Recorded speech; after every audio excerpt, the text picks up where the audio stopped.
this conversation because over time, I just want to give a background so that we know why we are here. I know a lot of us joined, registered, but it's it's just important for us to have a conversation on what are the expectations for tonight.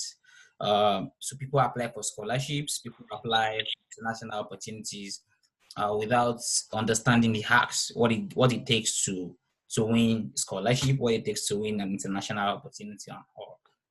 So in one of our, we've been having this webinar series over the time, but it keeps, questions still keeps coming. People still keep asking questions that have been answered already during webinars. So I guess some people just come around, they listen and then they leave and then they don't internalize the teaching. So I probably want to just advise that tonight, as much as possible, we would make the recording of this conversation okay, we'll still see what that will, we'll make it public. We'll make it public, but as much as possible, try as much as possible to ask every question you want to ask. You don't need to unmute yourself. You don't need to unmute yourself. Just type the question on the chat box, and then I'm sure before the end of Maximus' conversation, you would, you probably will have touched on one or two things. But just if you really have to talk, try and raise your hand. You don't need to unmute yourself and talk, please. Let's not disrupt the conversation. We don't have much time, so let's try as much as possible to maximize the opportunity so that we get to see how we can all enjoy the moment. Be that as it may, I am welcoming everyone to this meeting. And I can see Maximus just, I know it's pretty cool. So, good evening, Maximus. Thanks, Baz. Yeah, it's quite cool. I know it's pretty cold in Edinburgh this evening. I know, I guess it's a little bit, it's not as cold as what you have over there. So, good evening, Maximus. Is currently a Mastercard scholar, Mastercard Foundation scholar at the University of Edinburgh. But that's not really Maximus. Maximus is the man of many things. Maximus, perhaps I don't think I have any other person that has won international scholarships. Scholarships that people rush, people run away to say, people catch. Maximus has been, saying no to some of the scholarships. So he's won Mastercard. He's won Commonwealth scholarships for about 3 times. About 3 years, and then at the time he got it twice, even twice. 3 times. I think in 20. That was 2019 Maximus. It was 3 times. So he was nominated for 3 times for the Commonwealth scholarship. And then he also got the Global Ambassador scholarship.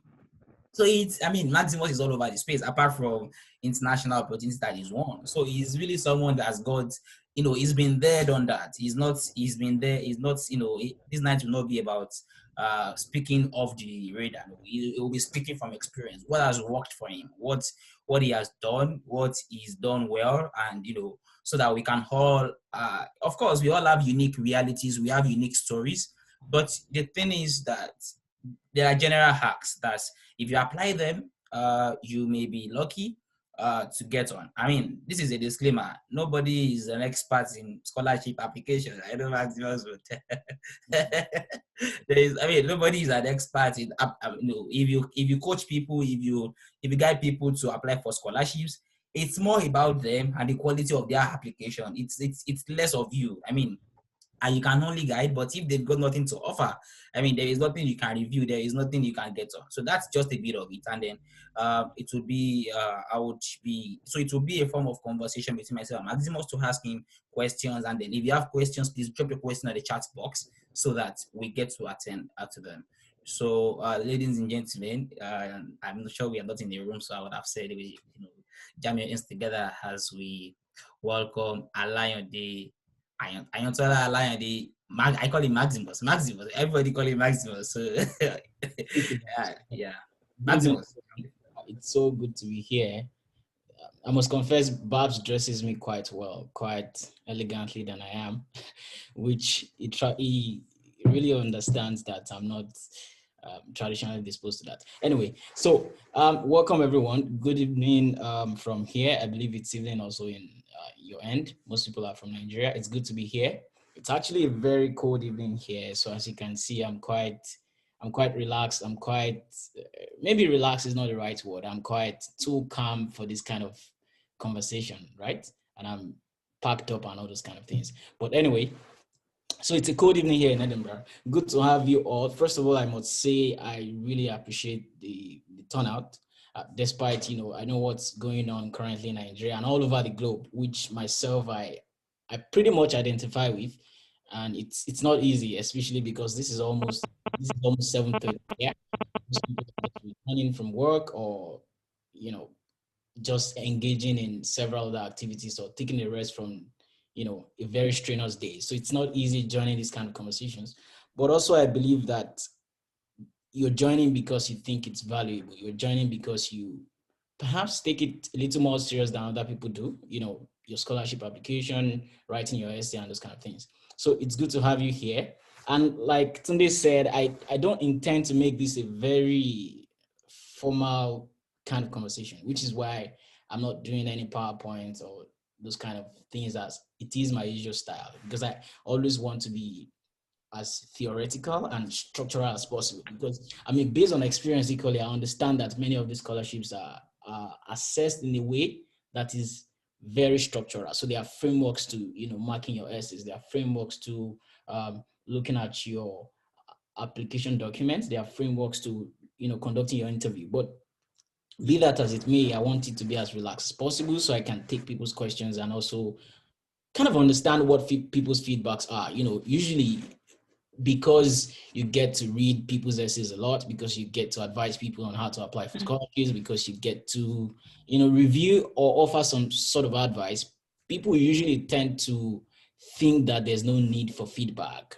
Actually, most of the cases, the applications are more about the applicant than you, the advisor, you, the reviewer, you, the guide, whichever way you want to put it. So today I want to make it more relaxed, even though I'll touch a little bit on the fundamentals. So to kick off, I'll start by, which should I start with? And how many minutes do I have, Babs? Okay, pretty much. I think we should first start with what is, unique, or what is applicable to both application. Okay, yeah. So I'll just do like sort of general housekeeping details. Right, So I I general did, system then. Yeah. yeah, I did put down some points here. So Babs, I'm joining with my other computer. I hope it's not making noise or some echoes and stuff like that. Because I think at some point I might have to share my screen on the other one. So maybe you want to give me some permission or something like that. It's sure. I can just make you co-host if you want. So do you want me to make you co-host on this account or the other one? So I think it will be the other one. Okay, great. I'll just do that. Just let me know where it is. I'll just do that. But Okay. let me do that, immediately, so that when you want to switch, then that makes sense. Okay. So anyway, so general housekeeping details about applying for scholarships. I think this is something people skip. Yeah, you should do a background check. Like, it sounds simple, but it's something very crucial. You should do a background check. So, for instance, there's a scholarship by Chivney. It's popular. Everybody knows Chivney.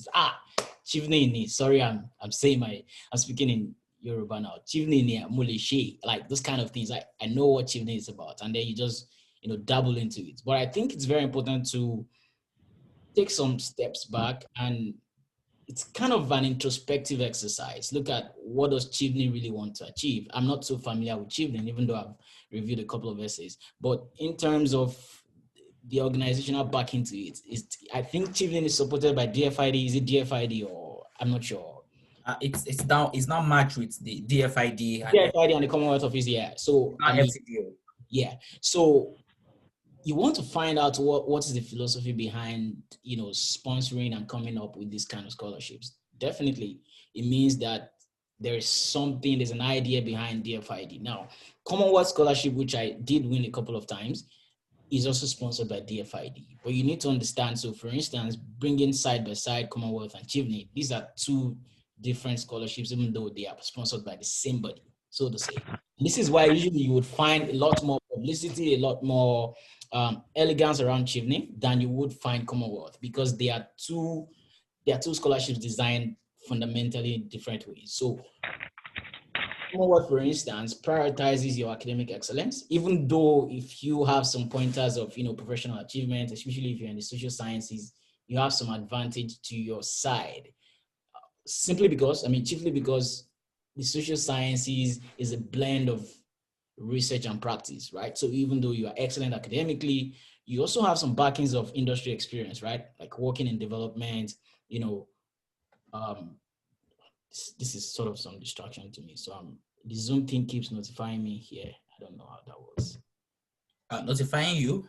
Yeah, because I'm a co-host, so it keeps popping up. But anyway, I'll just... Right. Apologies. I mean, for admitting Yeah. people. Let me see if I can disable the admittance board, but just keep going out. Yeah, so basically, Commonwealth Scholarship wants to see essentially how you have excelled academically. So, but because most people who paint their scholarship stories online don't tell this kind of thing. So I just post, oh, I got the Commonwealth Scholarship. It doesn't help you because you feel that, okay, I can also get the Commonwealth Scholarship because this person got it. But you really don't understand the fundamentals of it. So Commonwealth looks at, do you have a first class? Do you have a 2-1? So in that case, if perhaps you don't have a first class or a 2-1, you need to be able to substantially prove enough that you have enough work experience, or perhaps you've published some journals or some articles, or you've worked perhaps some academic experience that then qualify you for that scholarship. So you want to understand the fundamentals and the philosophy behind the scholarship. But chiefly, on the other hand, as I'm aware, my knowledge might be limited, so you really want to correct me if I'm wrong,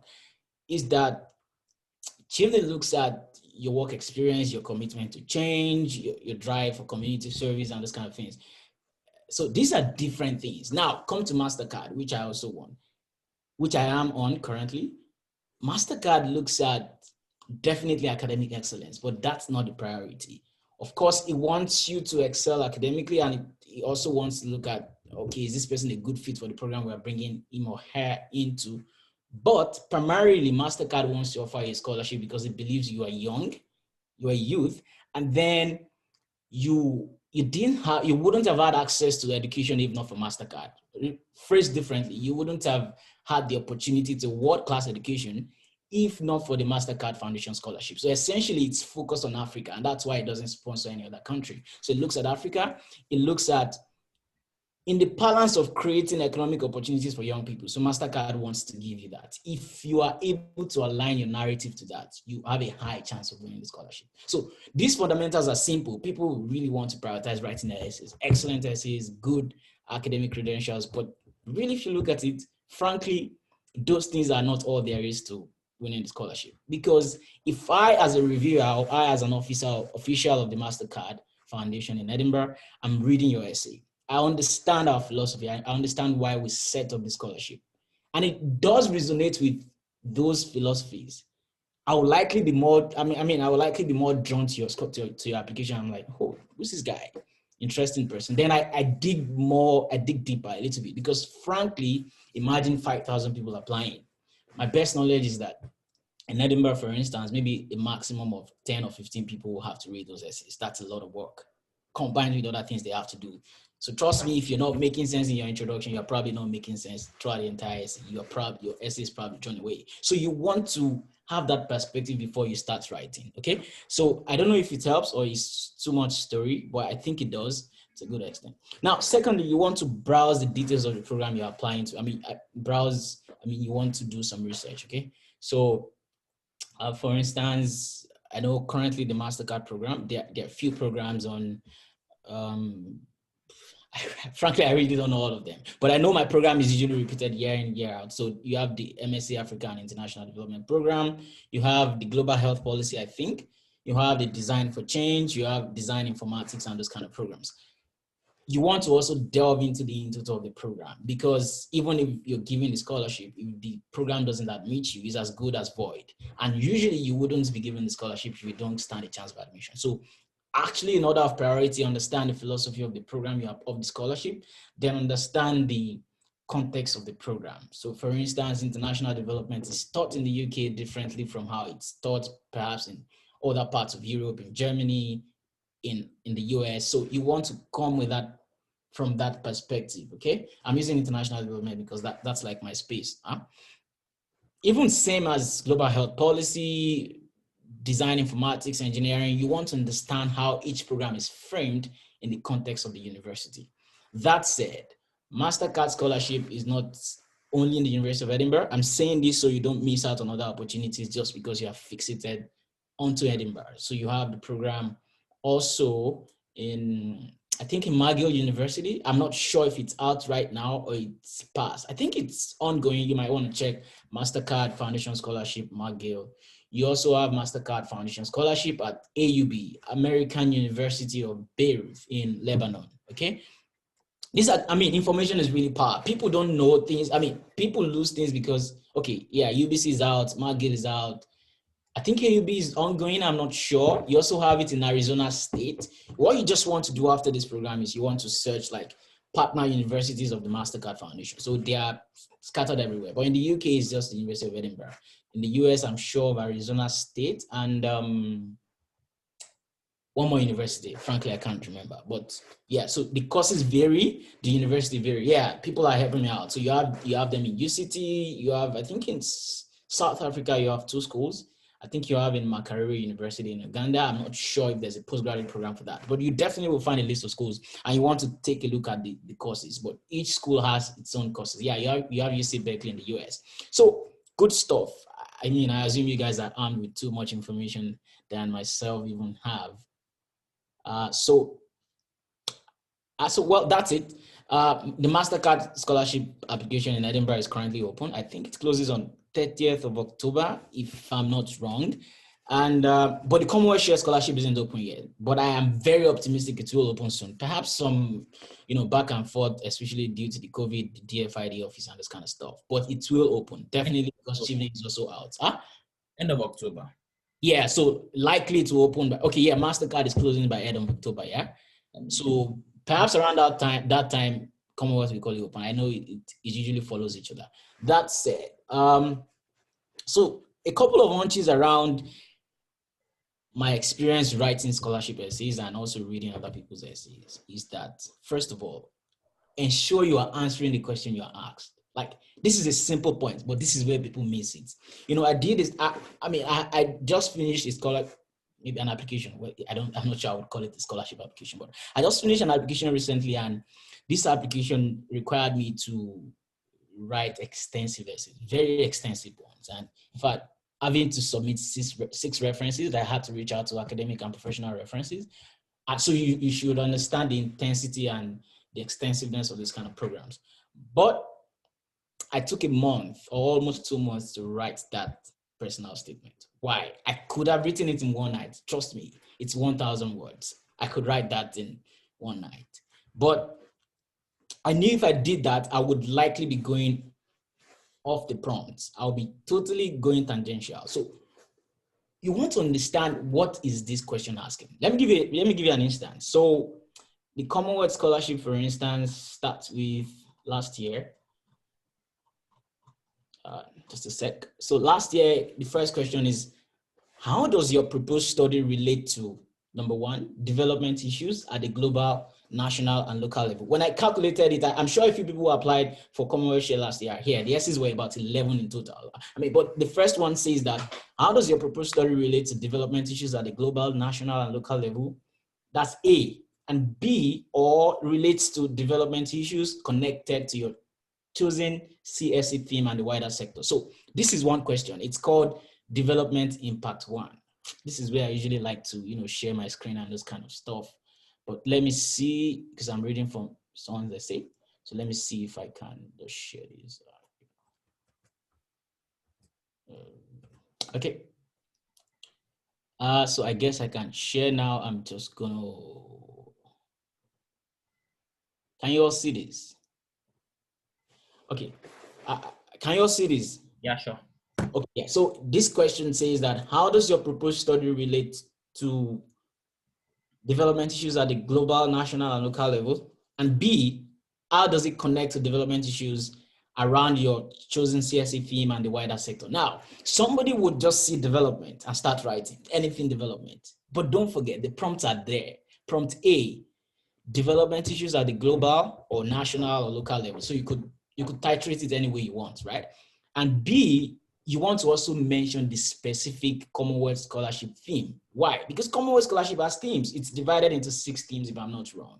Access to global prosperity, science, technology, and innovation, those kind of things I really can't remember, but you definitely find the details online. So by the time you finish writing what you type in, you then have to look at it. Does this essay actually tick the prompts? Does it talk about CSE theme?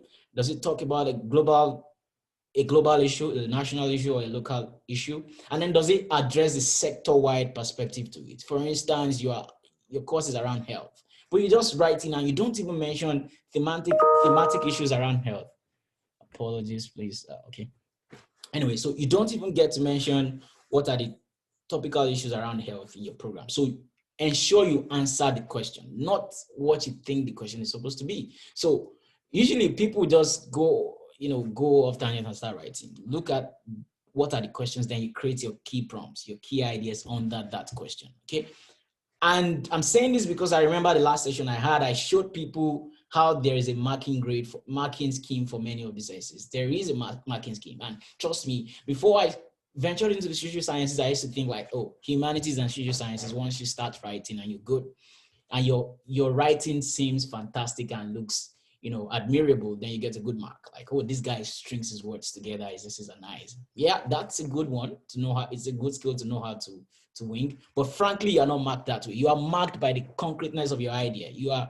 Your essays are looked at one after the other, and then against the marking scheme, against the the prompt. So the prompt wants to see development issues at the local level, national level, global level, CSE theme, and those kind of things. And you wrote fantastically well, but those things are not there. You're off the point. So answer the right questions. That's just my point. And that requires, what I do personally is that I itemize the point. So I've given you the first question for Commonwealth Shared Scholarship. Let's take a look at one more before I just go to Mastercard. So it says, secondly, that's development impact. 2, how do you intend to apply your new skills and qualification when you return home? So frankly, it's saying 3 things. What would you gain from this scholarship in terms of skills, and how would you use it when you return to Nigeria, to Uganda, wherever you're from? So just look at it. What would I gain? How would I use it back home? 2 things. No, there's really no need for any other thing, like, outside the box of what you're asked. So be as rigid as possible, but also be as flexible. So be as rigid as in your itemization of the answers, be rigid, but in your style, you could be flexible. Okay. So I think that those are just key pointers to what I wanted to say, just general housekeeping details. So finally, I think it's important to revise your essay. Like I said the last time, I wrote an essay that was almost for a month. Of course, the results aren't out. I'm not sure if I'll get it or not. But the point is that you want to take extensive time reviewing and revising your essay. No one essay is a single draft. And this is where people usually miss it. They write one single draft, they send it to people, can you review for me? Can you review for me? And the requests are just too much. Frankly, even if I were a robot and I'm good at doing it, it doesn't mean all of you will get the space. And it doesn't mean that I will do a good review for everyone, because I'm choked, first of all. And secondly, because yourself, you have not allowed for an opportunity to ruminate over your essay, to revise, to really take an introspective look. And the more you look at it, the more you read, the better you understand yourself, and the better you understand, man, this is a good shot for my essay. So you need to do it over and over again. What I'm saying is, prepare the first drafts. Don't care how, even if it's not perfect. Then look at it again. Does it answer the prompts? You've itemized the prompts, remember, then you begin to compare. And then you also definitely have to stick with the word limits, okay? So, and in that process, you are reflecting. And this is one good exercise that will help you. I usually document every progress that I make professionally. So if at this point I'm studying this program at Edinburgh, I start something very worthwhile professionally. For instance, I start a program, I start working somewhere, I start volunteering, I win an award, or start an initiative, I document it, then I go back to my profile and revise. Even though I usually don't like to make it, popular on social media. I go back to my profile and revise. Now, what that does for me, and I have a repository of them. So when I'm writing my essays, applying for any scholarship, it's easy. If you are really a multi-potential person, it's really easy for you to forget the things you've achieved. Frankly, it's like, because in the context of these scholarships, this application, they want to look at the micro details of the things you have achieved, not necessarily everything. So keep documenting. Like in fact, sometimes just a draft on your phone. Ayatollah is this. Ayatollah recently won this. So you have a very chronological flow of them. Don't forget, you keep progressing as you write. So when 2016, my achievements were different from what I was writing. 2017, 18, 19, 20. And even at that, it's a culmination of everything and it's a build up. So you have the 2016 story there, 2017 story is there, 2018 story is there, 2019 story is there, such that when I'm asked a question, reflect on who you have been over the last few years. Usually many scholarships start that way. They want to get a general idea of who you are. So you take it from there and you just like, take a little introspective exercise and start from that point of, for instance, you finished school in 2018, you finished in 2019. You want to step back a little bit. When did I really start getting active? Was it 2017 in my second year? I joined, what is it you call it?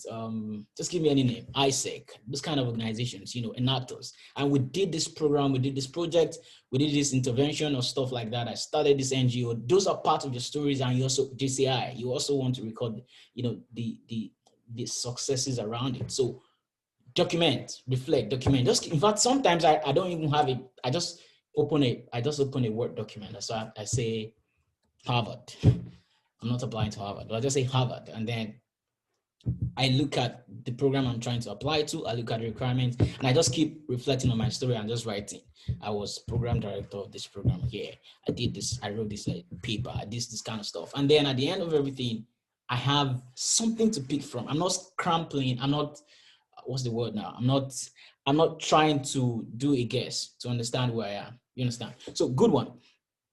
That said, I think I've given a quite generic perspective. So I would like to start this way.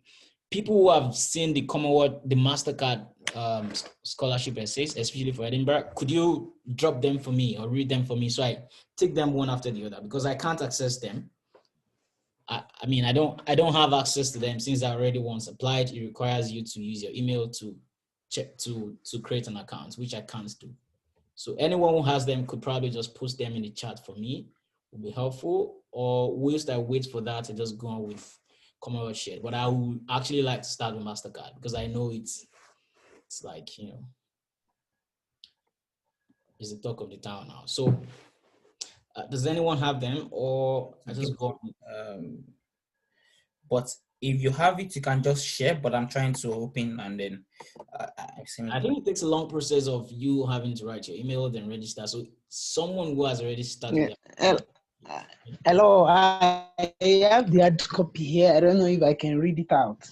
Yeah, sure. If you can read it out, fine. It might be more difficult for me to pick the details, but yeah, let's just start. Okay. Sure, why not? Okay. The first essay says, reflecting on your life so far, tell us how you meet the key selection criteria for the scholars program. You should include information on your academic achievement and barriers to education you have faced. Basically, I think the same thing. So I was asked this question last year.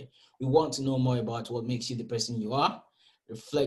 Reflecting on your life so far, tell us your story and how this fits with the selection criteria for the scholars program. One thing you would see that makes the difference this year is that there's a subtle emphasis on your academic excellence. Was that there? It says academic criteria, and can you read that again? Sorry. Not the chat box. Okay. Oh, sure. Thanks a lot. Okay, reflecting on your life so far, tell us how you made the selection criteria for the scholars program, blah, blah, blah. You should include information on your academic achievements and barriers to education you have faced. Okay, so let's start here. Reflect on your life so far. 1. So let's say this essay says how many words? 200 words. I'm asking, so maybe Daniel wants to help me with that. 250 words. So it says 250 words here, right? So reflecting on your life so far, I want to make that around 70 words because that casts the overarching narrative about me. And then I go ahead to say, sorry, so there's too much distractions on my side. So how do you meet the key selection criteria for the scholars program? If you don't know the selection criteria for the scholars program, you can't say you meet it. So you go back to the selection criteria. What is it looking for? I know usually the Mastercard would say somebody who is contributing to community change, has academic excellence, and is financially, disadvantaged to take higher education. Obviously, you are financially disadvantaged to take up higher education in the UK. I wouldn't know except your dad is a pretty rich person in Nigeria. An average school fees in the UK for an international student costs at least, with what I've seen, maybe 18,000 or 19,000 pounds. Mine cost about 22,000 pounds. So except you are pretty too rich, so definitely you fall into that category, but you have to prove it to them. So you want to cast the overarching narrative. Like I said, I think the things I've said like I said just recently would help about that. You just have to keep a key track of, documenting who you are. But if you haven't done that, like moving forward, I'll give you an idea of how I started my essay. I won't read it to you because that would constitute you to my own narrative. But I started from picking up a background of where I grew up. I mean, I didn't have a terrible upbringing, but if you look at it from the macro or the global scale, so I grew up in Oyo, so I started comparing Oyo with other places around, Ibadan, Lagos. And then I even did a factual introspection. My friends who grew up in Lagos had better opportunities than I do. I remember when I wanted to represent Faculty of Arts in like popular journal debates, right? Of course, I had represented in the previous sessions. Then the final session, I remember a particular lecturer had to say to me, he said, "You're good, your essay was good." The finalists had to use some parts of my essays, But he said to me that he didn't want to pick me because of my accent. He said, "It's easy to know you're from Ogumosho." And I'm like, man, it's your business, So,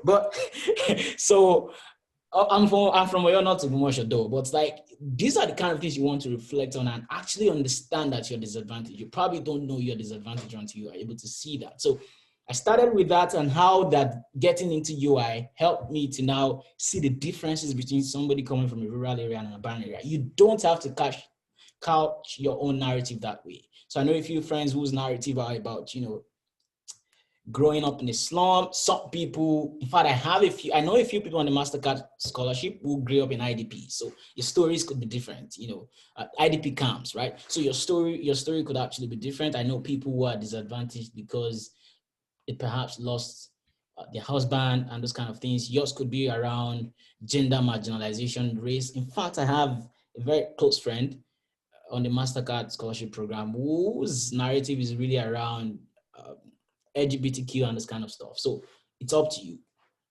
But you want to what is that overarching thing that has defined you in the context of your professional or academic work? And then you move on to say, so that's why it says reflecting your life so far, right? So you want to itemize it very clearly. And then, of course, this should be in 250 words. I don't expect this to be in 3 paragraphs. 2 paragraphs are fine. 1 is actually good. Depends on you, really. So people see I like saying depends on you a lot. But what I'm trying to say is that be as flexible as possible, but also be rigid as possible, but also be as flexible as possible. Okay, so it then says, reflect on your story. How do you meet the scholarship criteria? So you want to say that you're not buoyant economically. And of course, you want to prove that. So I'll get to that. Let me just keep that for now. And then you also want to look at the other key prompts. So Mastercard wants to see somebody who is committed to change, who is, academically excellent and those kind of stuff. So a brief statement in your program might be around, so for me, for instance, after I couched the narrative of how I grew up, how I went to UI and that made a difference in my traction, I then linked that up to say that, look, my experience or my foray into UI is actually what has defined my seemingly career successes today. So I would say that I attribute a lot of the things I've achieved to my education in Ibadan. And it's not a mere feat. I did graduate with the first class, and you don't want to be modest about that. That's one thing. You don't want to be. See, you want to. I remember I wrote an application recently and I sent to a friend. I thought I had blown my trumpet to the maximum. The guy was like, "No, this is not up to par." He said, like, the worth of this program, the global repute behind this program. You want to make it more crisp, and you want to be quite forceful and quite confident about your story. Say it in a very elaborate way, but also in a very, how do I put it? Yeah, using modest language, you call it. So that's it. I don't know if it does answer or I'm too generic. I try as much as possible not to be theoretical, but at the same time, not to be very, using frameworks and those kind of things. And at the same time, not to sound too generic, motivational. So let me get a quick feedback. Does that work? Or you want me to recouch it a little more? Or you have a specific question on that? Because if I keep going this way, I won't cover every question, So you can just drop your question in the chat box so that we don't mess. Or if you can raise your hand in the next 2-3 minutes, we So, can. so let me just take the second one. Perhaps people are thinking about the questions, and so we can, take them all together. So we have the second question there. Okay, yeah. So everything has been posted. Fantastic, thank you. You want to learn about your track record as a transformative leader? Tell us about one current idea or project you're working on, which clearly demonstrate this. Yeah, this is a straightforward question. Now, in fact, let me tell you how I started. I said, currently, I work as blah, blah, blah. There's no need to start saying, oh, I believe young people can change the world. You already know that. And I expected you to say that in your overarching narrative. As a matter of fact, I stopped saying those kind of things. If you read large-scale essays that like people write, so and one thing to also train yourself in this kind of exercise is that, so for instance, you're applying to Mastercard UCT, go look at how they also cast their own narrative on, for instance, on the application page. They don't begin to tell you the story of why Mastercard Foundation was established. That doesn't matter anyway. So start from what you do. Currently, I work as blah, blah, blah. Currently, I do this, blah, blah, blah. And I'm currently on this program. So it's a good way to go to be very direct about what you're doing. And then remember, like I said, you've reflected on the things you're doing or the awards you won, the programs you have contributed. But just drawing the line, right? You don't want to be too about yourself because they're also looking for ideas. People who are committed to change, to the virtues of kindness, to the virtues of, seeing some kind of changes in other people. But obviously, if you aren't so much of somebody who has done a lot in terms of, changing the world, development and stuff. So it depends on how you couch your narrative, especially. So focus on the things you're doing now, right? And go in the details of where, what, how, and numbers. And see, when you write your essay and you're clear, people will have no choice but to pick you. So at some point, I stated the work I'd done in the past, which was like just 1 year ago. That's really recent, And I itemized what I did there. I said, I did this, 1, 2, 3. It shows like this guy, look, I know what I'm saying about this essay, okay? And it's being flexible, So I itemized 1, 2, 3, of course, in just the same narrative way on the essay, right? And then I go about, so whether you want to quantify it in terms of who, what, where, numbers, and this kind of stuff. I'm not really focusing on the tricks today. So, but you get a general idea of it. So, or is that not clear? Do you want me to come again? Or I'm not sure if I'm doing it well today. Apologies, guys. Fine. I think they can just drop questions. Okay, so if you have, so it might be difficult for me to, because I'm trying to read the essays one after the other. So I'll just cover everything and I'll take questions. Fine. Thank you. So, Question. Okay, Ijoma, maybe I take it after everything, like since Babs is giving me a new directive now. So I just take everything. So, but Maximus, before you, maybe if you have question, so that we don't, you probably can just raise your hand. Then we can allow 2 persons ask questions now. Oh, okay, fine. So, Udo, apologies, I don't know how to pronounce the name, but I can see you raising your hand. So do you want to speak? Yeah, I want to ask a question. Good evening, everybody. Good evening. Yeah, thanks, Udo. Yeah. Okay. Pertaining the essay 2, you made mention of listing the things you've done as it pertains being a transformative leader. So my question goes down, like how many examples of the leadership skills that you have done over the past years, how many can you list in this essay number 2? That's are we limited to the number of essays or? So you are limited to your word count, not the number of things you can say. But so it then depends on you. How well can you say a lot in 250 words? Or how well can you actually say very little in 250 words? I don't know how to describe it. So in short, I'll tell you, eliminate, there's something we call idle words. Having been able to do all this, I've extensively looked at those.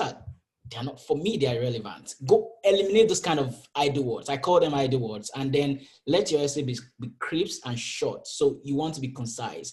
You actually find that the best writings are concise, okay? Don't begin to, and maybe if you try avoiding passive words, I think it's a Nigerian language. I learned this when I started schooling outside Nigeria, that the use of passive words, it's because it's a cultural thing. We think it's more respectful and modest way of writing, but you can write actively.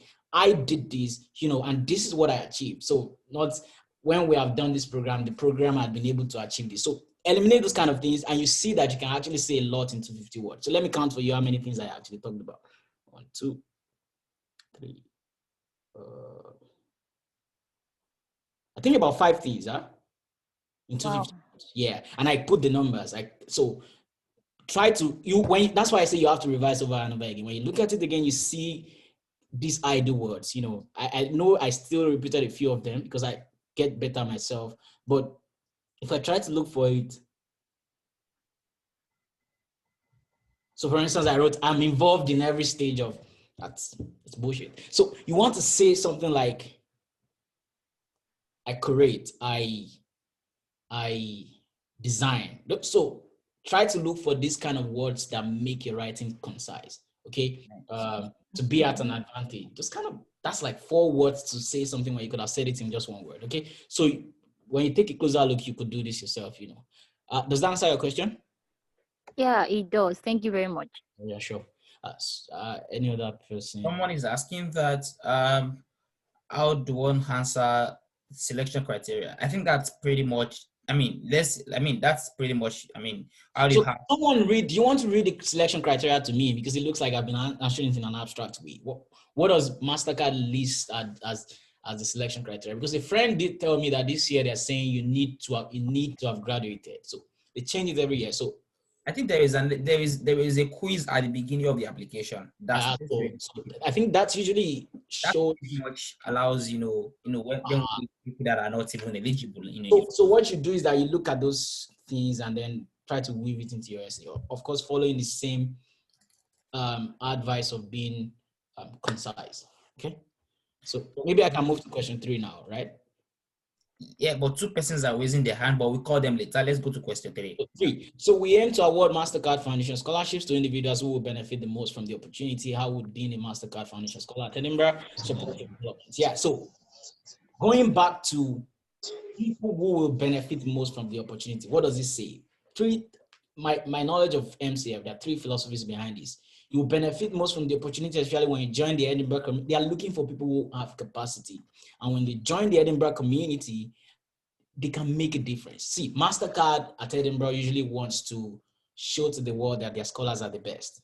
So that's why they would go to any length to ensure that the people they are picking are academically sound and they have a very, presentable professional attraction. So you want to show that if I come to Edinburgh, I will be a great advantage to the university.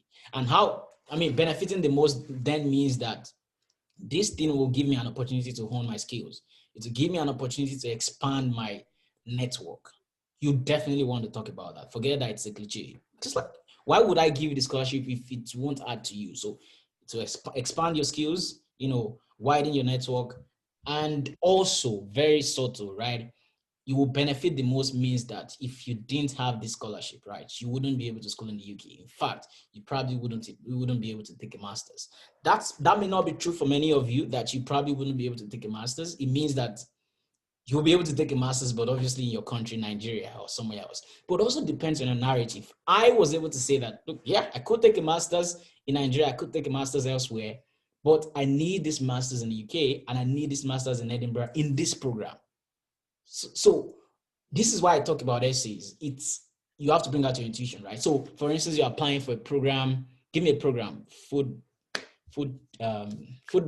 technology, right? Food and technology policy. I'm not sure if I'm right, but yeah. Media development, food and technology policy. You want to look at examine the capacity of how it's being taught in Nigeria. Perhaps there are no schools that teach it. That's one thing. Or secondly, the schools that teach it, take a different approach. You don't want to wash down those schools. You don't want to say they teach nonsense. No, you don't want to say that. Because don't forget, if you're saying they're not teaching well, that's where you're coming from.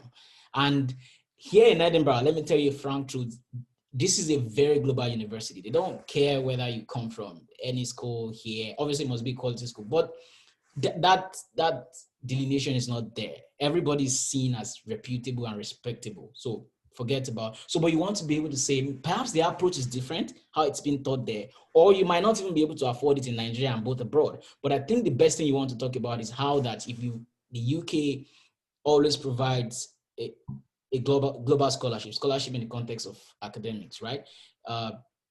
And if you were to school in the UK, you wouldn't be able to afford this, obviously. So you want to talk about that. So and you want to be able to prove it. Do you want to talk about how much your parents earn or how much you earn? Because I had been able to say I had extensive experience professionally. So it wasn't so much reference of how much my parents earned, but to me, so even if I put all my salaries together, I won't be able to pay for my fees in Edinburgh, not to even talk of, catering for myself. So you want to cast a narrative around your financial inability to take care of yourself. So I think that's it. So financial inability to take care of yourself will mean that if you're given this scholarship, it's a worthy investment, right? And the return on investment will be higher because you are not paying, but you're getting into the program and then maximizing the opportunity. Definitely, it's a higher return on investment for you and also for MCF because they put money on you, and then you hone your skills, you widen your network, then it comes back. And you can also mention that you'll be a great art at the university. So does that answer a bit? So I just go to 4. Sorry, I'm rushing because of time. I limited time on my end and also on your end, I believe. We want to ensure your time at the University of Edinburgh benefits others in the future. Tell us how your choice of the degree program will assist you to make the change you envisage. Okay. These questions are actually the same. Yeah, I'm just saying it. So yeah, first of all, tell us how, don't forget the degree program at this time, right? Not just the scholarship. Now you go into the context of your course. So I have a friend who is doing design for change. And now it's harder to prove, for instance, because design for change is a new course or the new course that's added, design informatics. That shows that you really know what you're doing to get into that program. So you want to look at back in some Yoruba. What exactly does this program teach? Like, man, I'm communicating and I'm not. So perhaps maybe a few people might not get that. So I say it in pidgin. Waiting this program they teach. Waiting they talk. Waiting they show people. And you would see it in the context and the structure of the program. So for instance, my program has a work-based placement, which so the UK uses 2 semesters, right? After the end of semester 2, you're expected to write your research. So that time for my own program, you go on a work-based placement with an NGO, either in Africa, somewhere within the school. The school has a network of NGOs. So for me, that was the key thing that attracted me to this program. I'm like, man, I'm going to get an opportunity to write my essay, to do my research with the university and also whilst working with one of the NGOs, policy institutions, or whatever it is within the school's network. So you want to capitalize on that. And I did mention it, this 2 months work opportunity is going to please, I'm losing words. It's going to help me professionally, right? It's going to help me widen my network, and not just that, also give me skills. Because for instance, imagine I get to work with DFID or I get to work somewhere. I also learn the skills that are in high demand. So you talk about the research opportunity, definitely, because you're schooling in Edinburgh, you are schooling in anywhere in the UK. This thing is actually applicable to every other school, because I think I've seen a couple of schools. You want to study in Oxford, Manchester, every other place in the UK, or even in the US, wherever you go. And the key reason you're choosing perhaps not to study Nigeria is because you believe that this is a better form of scholarship. So you want to state that. You will get that knowledge. You would also build network, right? You would also build, so you want to list them: academic knowledge, network, professional network, and also the experience to work. And also not forgetting the fact that you will learn from your peers and your colleagues. So it's a whole lot of pack of things in one thing, yeah? So you might also even talk about the cultural exposure. People cast their narrative in different ways. So you might say, yeah, getting to school in the UK will give you an opportunity, especially in this university, to be in a multicultural environment, okay? So just have a clear idea of what you're talking about, but I'm just explaining to you, this is what he wants to see. And then it goes over to in the future. And now these are keywords you want to talk about. So in the future means you want to quantify it, right? I want to be this in 5 years. I want to be this in 10 years. And this program will help me achieve it this way. For instance, you could say the work-based placement, for example, is an opportunity for you to connect with your next job, or you're seeing it as an opportunity for you to now redefine your professional engagement. So just also think in extent, right? Whilst you think in content, also think in extent. How long would this begin to materialize for me? Okay. Oh my God, these are a lot of questions. So the last one, Mastercard Foundation is creating a growing network across the world. With who will you prioritize your engagement, and how will they help you once you have returned home? Key question. Mastercard Foundation now, not the University of Edinburgh. Now, is doing what? Is trying to prioritize blah blah blah. How? Sorry, I'm losing it. It's creating a growing network across the world. With who will you okay? So with who will you prioritize your network? So he wants you to say what kind of network will you build. Typically the same thing that Evelyn asks in different ways. So if you look at the balances of these programs, right, they are all usually along the kind of network you will build. How will you benefit the most from this program? How will you impact your home country? How would you really learn in the course of this program? This kind of thing. So the balances are the same. You can actually titrate them and tweak them into each other. So basically for this, you want to look at what kind of network will you build? You can be specific. So for me, I talked about the academic mentorship, right? Because I'm taught by professors. People usually want to fantasize the idea of, oh, I'll get skills. Yeah, but you're also taught by people who have been in the academic industry for long. I will build that opportunity. I could get an opportunity to publish my paper. I could get a more theoretical insight into the industry. I mentioned that. I mentioned my peers because I'm learning through them and with them. The bulk of the learning actually happens in class, not necessarily what you read or write. And then I mentioned the kind of professional network I would get outside of school or even within school. Being in Edinburgh, I'm not in the University of Edinburgh in isolation. I'm actually in Edinburgh. I'm in the UK. So I want to talk about that and how that does help my entire narrative. Does that help? So I think a more practical way to get to will be when we begin to take the questions, I can then be able to situate my explanation in the context of each person. So maybe we'll take the questions and I see how I can run through Commonwealth in a very short time. Right. Thank you so much, Maximus. Ijoma, you have the floor to ask a question. I have a question. Please raise your hand if you have a question. Ijoma, you have Okay, thank you very much. Your voice is on the low. Do you want to increase your volume?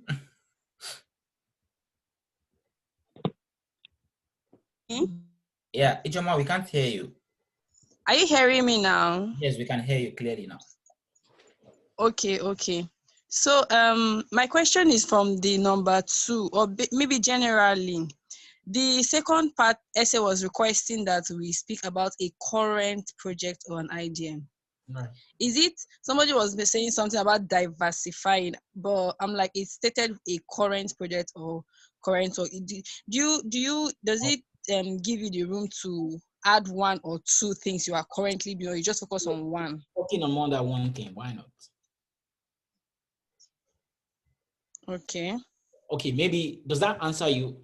I know what you do and I know where you work. So for instance, you are doing this one project on that this organization you work with, and I know you guys are kind of into a lot of things. Yeah, why not?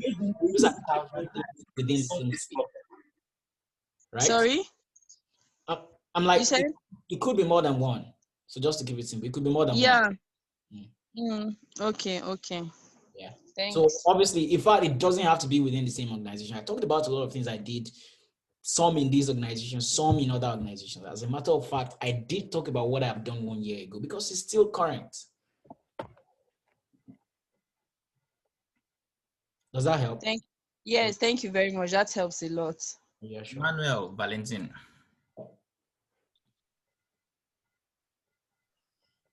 Okay. Yeah.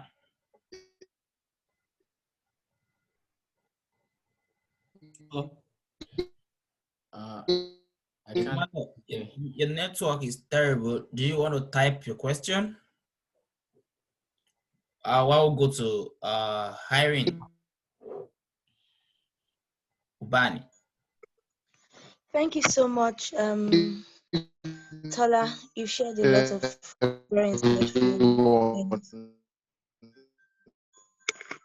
And he has still on Hello, can you hear me? Yeah, we can hear you. Okay. Yeah.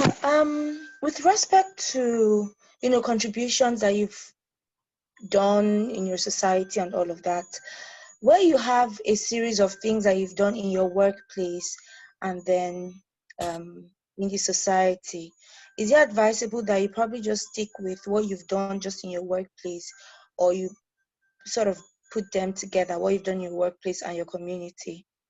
Thanks a lot, Irene. That's an understandable fix. So Usually depends. For instance, I don't know where you work and I don't know what you do where you work. I have a few friends here on the scholarship who were actually working in the private sector. I have a friend who was working with Volkswagen, and then that's a car manufacturing company, right? It doesn't necessarily speak to any change in the society or in the community. But then if you take a look at how that has helped you, because there are two things, right? Mastercard is looking to help you and also looking at how you can help your community. If you don't have an extensive narrative of how you've been helping your community to prove as a claim of how you will help your community, you can use how you have been helped where you work. So for instance, getting a job in the private sector would have been a good opportunity for me to earn a living, which obviously takes me off the street, takes me off being jobless, makes me a productive youth. So you just, if that's all you have, you want to talk about it. If you also have other things you do, so I know people who work 9 to 5 and also volunteer with NGOs. So why not? So talk about what you're doing while volunteering and also your job. But for some people, it's a fantastic mix, right? They work, for instance, I used to work at J Nigeria and I was also doing other things. J Nigeria was also more about, development, community and those kind of things. And I still had other things I was doing on my own. So that's a fantastic narrative, but it doesn't necessarily put you at an advantage if you can bring out the core of what you do where you are. So you can mix it, you can focus on one. But if you do have those two things, where you work, either private sector, public sector, wherever, and what you do outside where you work, then talk about everything. Is that because of time. All right, Abib Fajobi. Is it compulsory? It's an ongoing project. I think I addressed that already. Good afternoon. Can you hear me? Yeah, sure. Good afternoon. Thank you, Mr. Tola, Mr. Tunde.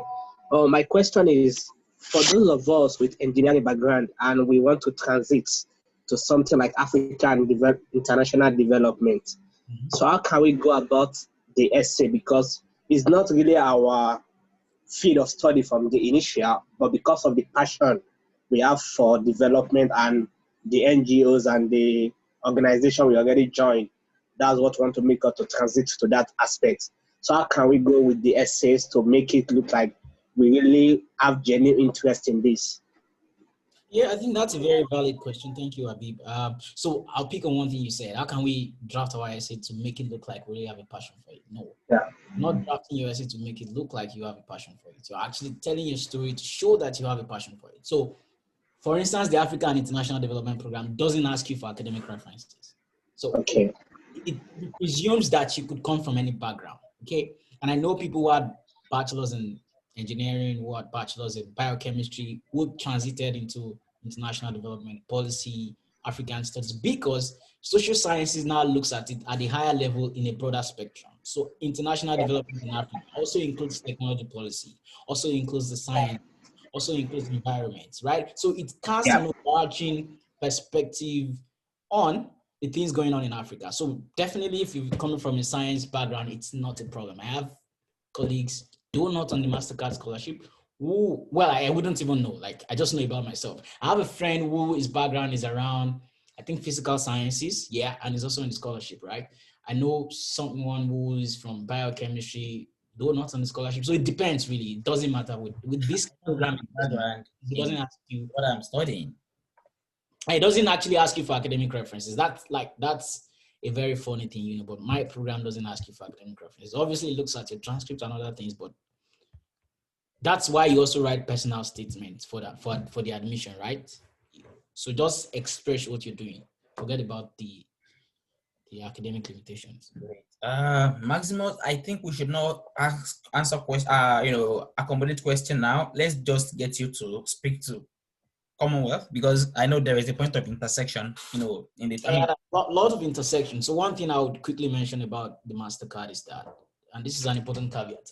I'm in a meeting, so this is an important caveat. Those are my flatmates. So important caveat is that so the Mastercard picks 70% women and wants to prioritize applicants in some countries. Obviously, because of affirmative action, these people have been underrepresented Rwanda, Zambia, Zimbabwe, I'm not sure. So this is just a caveat to say that you might apply and not get it, even though you're good, you're excellent. It doesn't mean things you learned today are not good enough, but it does mean that you couldn't just get the space. So I would advise, look at how you can use these things outside Mastercard, perhaps outside Mastercard Edinburgh. I know even other Mastercard programs use this affirmative action thing, you know, gender and then country representation. So so just try to diversify or put your eggs in more than one basket. Okay, so delving quickly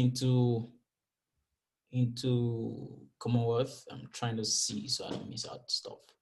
Okay, so I think I answered about 2 questions out of Commonwealth already. When I did break down the questions last year, there were about 11 of them. So I answered 2 already, yeah? So the next one is, what do you expect will change in development terms following your studies? Now, I think I like Commonwealth because the questions are specific, right? And of course, it's more, well, I wouldn't say it's more rigorous, but the questions are just more specific, okay? So what will you expect to change in terms of development following your studies, including 1, the outcomes that you aim to achieve, who the beneficiaries will be, and the time frame of the implementation. So I'm going to copy this and just share on the other computer. Yeah, so hang on. So question 3.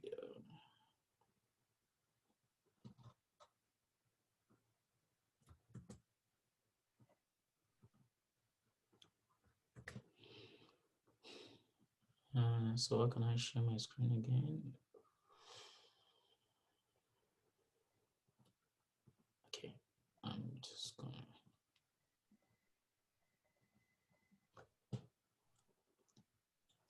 Can you see this, right? So look at the 3rd one. What do you expect will change in terms of development following your studies, including the outcomes you aim to achieve, the time frame for the implementation, and who the beneficiaries will be? So 1, you talk about the outcomes, okay? Outcomes in terms of numbers. Who, where.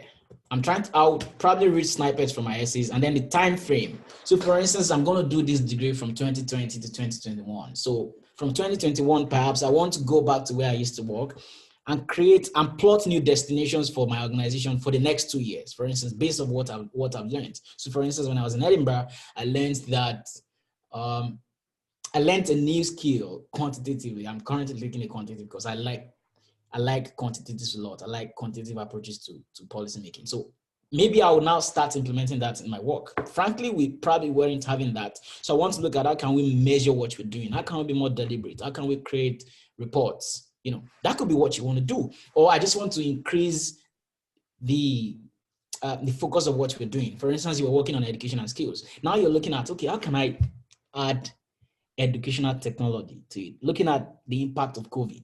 So it definitely is showing one thing, added value, right? So it's not just about, okay, I've been working well.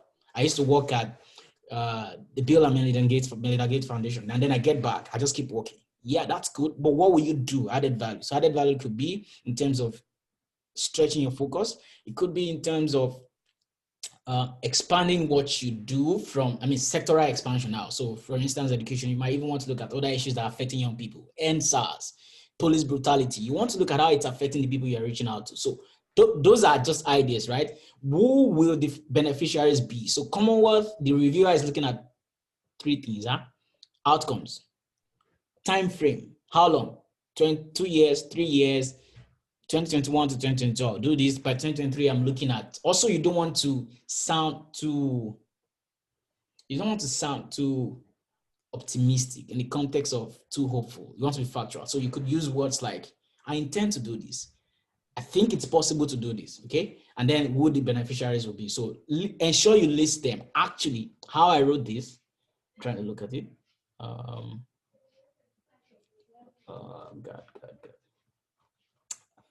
Just running out of time badly. So yeah, so I think I just wrote this. I wrote the first paragraph as just looking at what is the overall description of what I would do after this program. Then the last paragraph, I answered each of them. What will I do? Secondly, where, or the outcome, or whatever, I can't remember now, and the time frame. So those 3 things. Actually, the person reading your essay would look at, this person is very specific and deliberate about what they want to do. In fact, they're actually confident in what they want to do. So the entire essay follows that flow, okay? So you might want to use the itemization thing. It's just my style. I like itemizing a lot, but if it doesn't work for you, it's fine. Just describe it in paragraph. Okay, so the fourth question is around, I missed it. So the fourth question is around, pardon me, so I'm just going to stop sharing.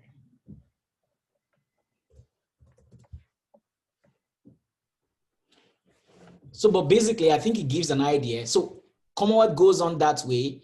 Then, so the development impacts essay are divided into 4. Development impacts 1, 2, 3, 4. Impact 1 talks about the course you want to study and how it relates to development in the overall purview. Secondly, it talks about what skills will you gain and how will you use it when you return home. Thirdly, more specific to the beneficiaries now. How will these skills you will gain now impact the beneficiaries you meet at home? So you look at the flow. And the fourth one is, how will your work be measured? So that thing you described in number 3, how do you think Commonwealth can assess it? So you want to talk about numbers. You want to talk about what you would do. For instance, an applicant talks about, he works around education, then he talks about how he wants to expand his boot camps. He was running boot camps for young people, for kids. He wants to expand it following his program. And then currently he serves about 5 centers. He wants to move to 10 centers. He wants to move to have a minimum of about 10 facilitators. Don't quote numbers that are unrealistic. Follow the traction. For instance, you've been reaching 100 people. You want to say after your 1-year program, you start reaching 1,000. That's practically impossible. The UK is not giving you magic, right? So you want to ensure that it's realistic. And then you want to, so for instance, from 10, you probably could have the capacity to move to 10 or 20, to another 10 or another 20, given your network. So here they're looking at numbers, and then not just numbers, descriptive words, percentage of children that will do this, descriptive stats, you guys understand it, huh? So those kind of things, extent, numbers, where, how. So it's just basically that. And ensure you are not repeating. So because the questions actually look alike, I know somebody will be thinking about this. How the questions are just like the same. No, if you take a very careful approach to look at them, the keywords are different. So make sure you're not repeating anything in your essay. Like some people will copy the same thing in Q1 and then put it in Q3 and change a few words. No, don't do that. So the next part of Commonwealth after the development impact statement is your proposed study in the UK. So they want to look at your study outline. So first one, it says provide a short outline of your proposed study or research. So it says you are writing this to an audience that is not technical. So for instance, you're studying media and development, like my friend today, yeah. And then you want to write to an audience that doesn't have a prior knowledge of media and development, simply because those who review your essays might not be in media and development. It's the scholarship group of the Commonwealth or the school. So what you're doing is that ensure you're not overly technical, but you also use the technical words. You have to use the technical words. So for instance, I'm studying international development. I want to use keywords that will show that I understand the space. Human development, sustainable development, GDP, poverty alleviation, those kind of things will reflect at some point or the other, youth engagement, those kind of things, depending on the sector from which you're looking at it. I'm just using my own sector, right? So use those technical words, but limit them. So here they want you to provide an outline of your proposed study. Remember, I told you Commonwealth prioritizes the academic part of it. So they want to look at how you become a better researcher. Their goal is probably for you to be able to earn a PhD following your degree. They don't care so much about you being able to, do those professional stuff, even though they are good. So your description can actually not be professional. You could talk about what you would do academically. After I finish, I want to do a PhD, I want to do this, I want to be able to write more papers. So it depends on you and from the context in which with which you're approaching it, but you can use the two, right? So proposed study, this person starts by saying, I look forward to acquiring skills, blah, blah, blah.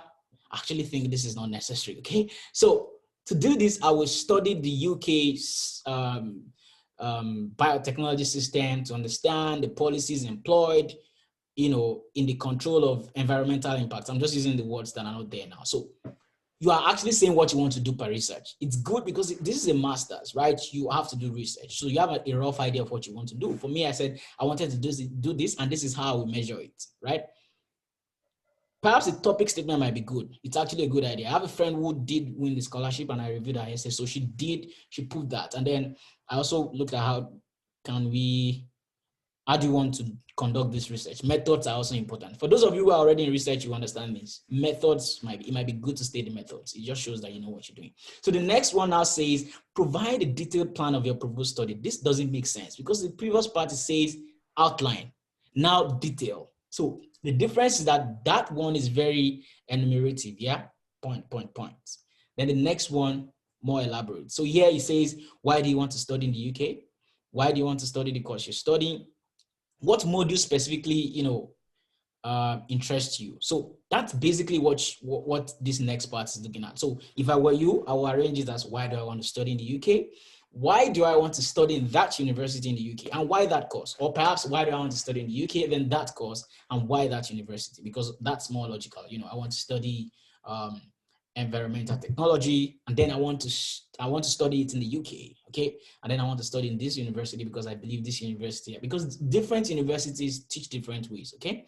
The way development is taught in Edinburgh might be different from the way it's taught in Aberdeen, even two schools in the same Scotland, yeah? So look at that, explain it, and then talk about what are the skills you will gain from studying that program, okay? So I think that really captures it. Then the next part looks at your career. So it's basically divided into three: development impact, study outline, and then your career. So career is actually broken into three, I think.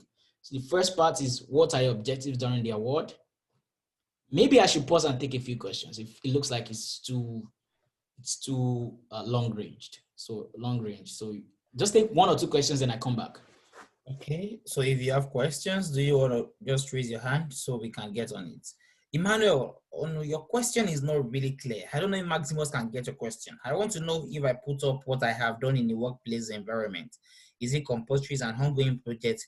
Please, I didn't get what you said initially about this. I think it's answered it, but yeah, I think that's answered. I think, yeah. So basically, you could talk about what you're doing currently in a workplace environment or what you do individually. It doesn't matter. Ongoing projects, yes, it has to be ongoing. I think I made a mistake saying no. It has to be ongoing, but you could also make reference to the recent ones. Yeah. Michael, yeah, apologies if I pronounce your name in the wrong way. Do you want to ask a question now? Michael Henyam. Okay. Good evening, everyone. Good evening, sir. Okay. I have a question in development impact 1. Yeah. Now, let me use my field to be specific, public health. And am I supposed to talk about relating it to global, local, and national? Am I supposed to talk about public health in general, maybe, or look at one aspect of public health like maternal mortality or any global health issues? That's one aspect of public health. Okay. Yeah. So for instance, I had a friend last year, she wrote on public health, and I think hers was on malnutrition, children malnutrition or something like that. Yeah. One aspect. Thank you. Any other question? Okay, thank you. Okay. So Mohammed Saidu, my question is about the research problem. Is it more of a local problem or international?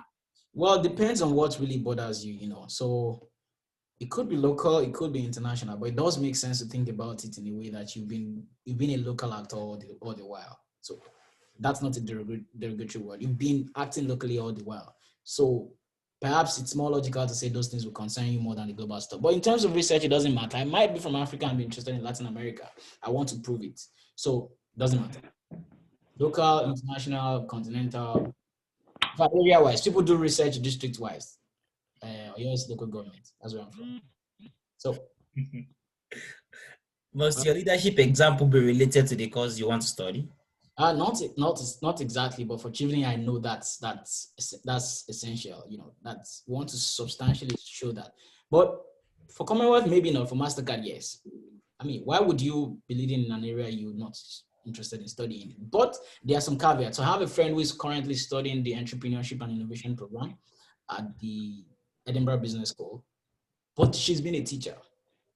And I saw a few of that, like even in Commonwealth. There's a friend, she's a teacher, I think, and then she's probably going to study development economics or something like that. So not exactly, but also let there be some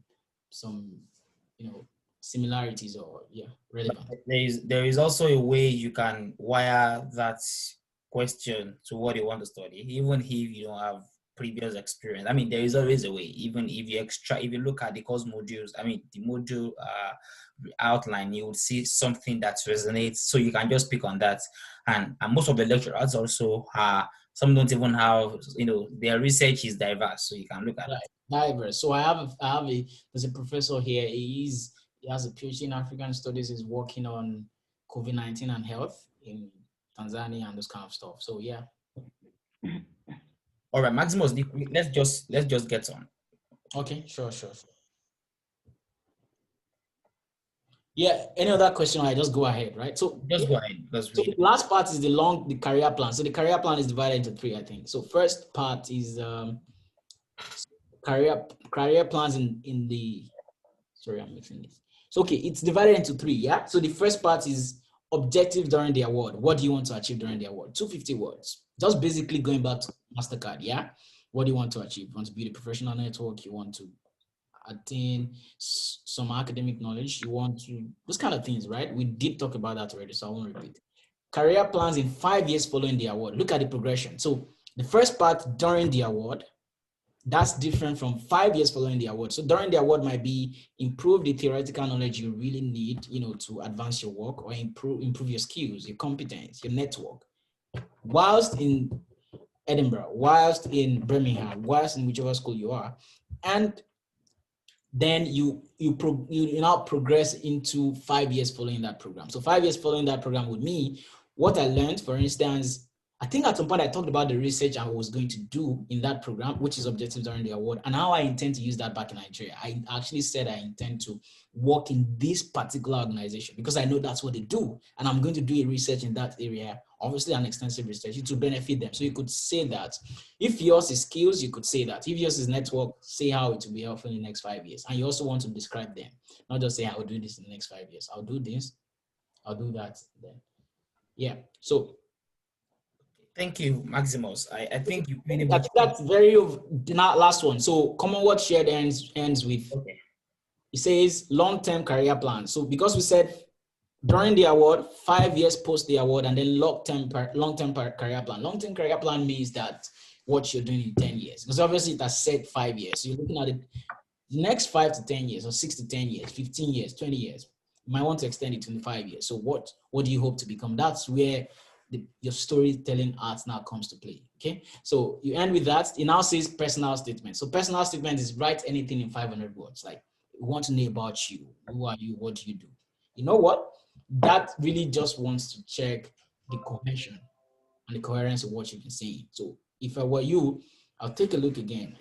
What did I write? What do I want to study? Who am I? How has that led to what I want to study? Then you start in that progression. So for instance, you don't start with, I wanted to study personal statement. I want to study environment and development at the University of Michigan. And this is, no. You start with how your academic experience, for a fact, it might be, I hold a bachelor's degree in environmental management from the University of Lagos, first class honors, even if it's not graduating as the best in the department, even if you don't. I'm trying to use different scenarios now, being one of the best academically viable students in the class.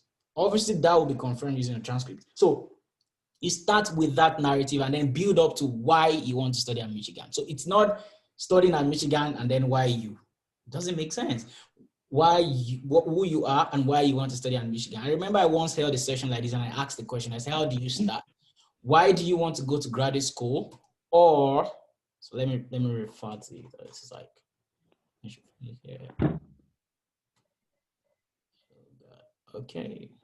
okay. Why I want to go to graduate school, or why you should accept me into your program. Then I ask people, which one should it be? Why you should accept me into your program, or why I want to go to graduate school? Obviously, why you should accept me into your program, because you want to go to graduate school. It doesn't mean you want to come to my school. So start with who you are in that personal statement. It could be your background, it could be your professional experience, it could be your academic achievement. And remember, the personal statement is free range. So the way you will write is different from the way this person will write. But they're looking for one thing, your tenacity to be and your flexibility to be able to excel in the graduate degree program. Because obviously it's fast paced, it's intense, and then it's kind of diverse. So they want to see that holistic you. So you want to present yourself that way, okay? For instance, I would say when I was in University of Ibadan, I was doing this program, and then I was also schooling, and then I was also representing the university. When I started working out, so create those narratives together and just, yeah. I don't want to sound abstract, but I think that helps. And then it ends by saying, oh my God, this is the most useless application I would ever see. Voluntary and leadership experience. It's like volunteering and stuff like that. Man, already said personal statement. So, okay, it just wants to look at what you're doing. So you want to differentiate that from personal statement a little bit. So here, if I were you, I will mention briefly what I do in my personal statement, but in the voluntary leadership experience, I will now expand it. Sorry, I didn't see that. So if there's a different section, I mean, leadership experience is separated from personal statement. You want to mention it briefly in personal statement, but in leadership experience, you want to be more extensive. So yeah, so that's it basically, you know. And then there's one common mistakes I think applicants make. They begin to talk about what they did in secondary school, primary school. Those are usually very relevant, trust me. Except, of course, you started doing a lot at your teen, in your teen. Yeah. You don't want to talk about why you were a prefect and this kind of stuff. Thank you. Is that all, Maximus? Yeah, that's all. I mean, it's been 1 hour 30 minutes. I know that's a lot. I mean, considering how very busy you are, a lot of readings to catch up with. But thank you so much for doing this. Yeah. Vivian, you asked the question that you studied environment development. Must my course be related to what I studied earlier, or can I still go ahead in the sciences? I actually have an environmental program on radio. What would you advise? You have an environmental program on radio. That's fantastic. Then apply for the environment and development program. Is it on the list? I'm not sure. If it is, then why not? Yes, so then just go ahead and run that. I actually have no background in what I'm studying, and I whipped it around. Of course, not Mastercard, not Commonwealth. So I mean, I think different scholarships. So one thing you should also try to look at is that scholarships have different areas that they ventilate. For instance, Mastercard is more around your financial capacity as well as your leadership engagement, and of course your academic experience, then your academic capacity. Then Commonwealth is more around your academic engagement, and while the Shively Scholarship speaks more around your leadership competence, your networking, and of course ability to secure admission in the UK university. So I think one thing you should do before you get on any scholarship application, you don't have to apply for Mastercard, Commonwealth, and Chevening. You don't have to apply for all. I mean, if you are not able to meet the requirements, why do you have to waste your time? Why not, just expand that time on other scholarships that you think you have a chance, you stand a chance. Thank you so much, Maximus. This has been a 1.5 hour, of value. It's been valuable, and then we sincerely appreciate that you can do this.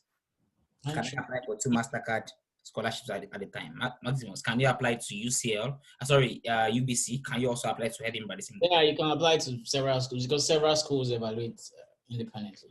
Right. Okay. Maximus, do you want to quickly tell us the difference between Commonwealth Shared and Commonwealth Scholarship? I think they Commonwealth Shared. So this is thank you, Babs. That's a very good question. So Commonwealth Scholarship is run by the independent country. So for instance, in Nigeria, they have 3 organizations that run it. There's the Federal Scholarship Board, and then there's FAWE, I think, something around women empowerment, and then I think there's a third one. But I think traditionally in Nigeria, if I'm not wrong, is run by the FSB. So you need to apply through the Federal Scholarship. No, you apply on the Commonwealth portal, I'm not sure, or through the Federal Scholarship Board. But anyway, the Federal Scholarship Board makes the decision on who gets the scholarship. And for me, it's my personal opinion is that it's a total waste of time, because usually you wouldn't get it. They will give it to the senator's kids and those kind of things. And then they waste your time writing exams, traveling to Abuja. So it's a waste of time. But the Commonwealth Shared Scholarship, because people hear shared, right? They think, oh, it means maybe the scholarship is probably half. No, it means that Commonwealth Shared, the Commonwealth, the DFID and the FCO join together and will pay your school fees, pay your flight ticket and those kind of things. But the school pays your stipend. That's where it's shared. The money is shared between the school and then the scholarship commission. So basically what you're doing, and I advise you apply to Commonwealth Shared. You know why? The school decides, not Nigeria. In fact, they could pick all of you in one school could be from Nigeria. Commonwealth Shared, this year I got it in Edinburgh. I didn't take it all because I got Mastercard. The person who was there last year was also a Nigerian. The person before her was also a Nigerian. Nobody cares so far as you are proving that you know what you're doing and you're a fit. They pick you. So, and the good thing with Commonwealth Shared is anytime it opens, you can apply to 15 schools, 20 schools. It's up to you to secure admission there or to follow through the scholarship process. Apply to as many schools as possible. It also means that if you're applying to 5 schools, for instance, you are doing 5 different essays, okay? But that's a lot of work, 11, 11, 11 for each of them. But because it's around the same area, you can just weave it around a little bit, or wing it around a little bit. So those are the differences, okay? I think I answered it. Thank you for doing that. I know I have a lot of friends that have terrible experience. Apply for Commonwealth Shared. If you think you can get it through, apply for Commonwealth Masters program in the country. But Commonwealth Shared, it's basically the same, trust me. So yeah, so I just want to add my voice that the FSB is not just a waste of time, because if you are not affiliated to a politician or the powers that be, you may not get it. A lot of people have terrible experience. Thank you very much, Maximus. I work with a dietitian in the Federal Hospital and study human nutrition. I intend to study MSc diabetes. Please, can you give directly for me in one the essay? Apologies, this is not clear. I don't know. I don't. Maximus, do you understand the question? Well, if your MSc diabetes would mean that I'm not sure, this is not my field, but you're saying that directive in one of the essay. I think I did touch on, using health, if you're in the health sector and those kind of things. I used those examples in my explanation for both programs. But maybe what you're asking is about your study outline. So because you want to do MSc diabetes, you now you work in a federal hospital. Yeah, just talk about what you do. And because you work in a federal hospital, you are perhaps more interested in studying diabetes. Yeah, you definitely have something in mind. You want to study diabetes where? In Nigeria. Among which age group? You said you're working with an old lady, yeah? So it might be, among the maybe 65 and above and this kind of thing. Just giving a general idea because I don't understand that question, but yeah. Thank you so much, Maximus. We have to go. It's 8:30 and I know too many things to do. Ladies and gentlemen, it's been a pleasure having you on this on behalf of Vantage Network Africa. With sincere appreciation to Maximus for doing this. He's always been there for what you do, helping people to of course to win scholarships and of course overall development. Thank you, everyone. You can just drop your shares, thumbs up on the chat box, and you contact me, please. I would appreciate if you don't contact me. It's an extensively busy time. So this is why I actually think that to be modest, I paid a sacrifice to do this. So what I can do is, which is what I've been doing anyway, redirect you to programs like this, watch this kind of videos. I think Babs, it's going to be available, yeah? The video is being recorded. Perhaps we can put it on YouTube or Drive. Yeah, it should be available, yeah. Then I'm thinking of writing an article maybe this weekend, and then I can share, people can look at it. But personally, I would appreciate you doing it. Okay.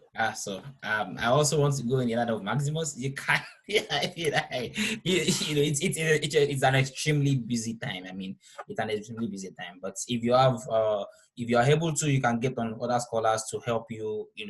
I think you pretty much have everything you need. Even on the website itself, the FAQ section is enough for you to understand the process. It's just enough for you. But just trust as possible to be intentional and be unique in telling your story. You have a different story. I have a different story. Tell your story in the most convincing way, and don't wait until the last minute to draft your story. Yeah. And don't submit your draft. Your first draft is always bullshit most times. Trust me. So you probably want to review. You have edit. You have final copy, final. And you can actually review yourself. Almost all scholarships I've won, nobody reviewed for me. So it depends on you actually. So I'm saying that because it's a culture of reviewing, you always want people to review for you. But no, you can actually review for you, because what the person would easily do is just look at the prompt. Does this person say what the essay asks them to say? And then look at your essays more closely in terms of grammar, structure. So you can do it yourself. Okay. Thank you so much, everyone. I consider would Maximus be available to review? Maximus is not able to review. Honestly, he's not able to. He's not able to. But I mean, yeah, Vivian, we can have a conversation. If you don't have, I mean, okay, I'm not making a commitment. So let's. You can just get on every other engagement. Thank you, everyone. If you can on your video, it'll be fine to just see your faces. If you cannot, that's fine. We can run with it. Thank you for coming. It's been a pleasure having you around. Cheers.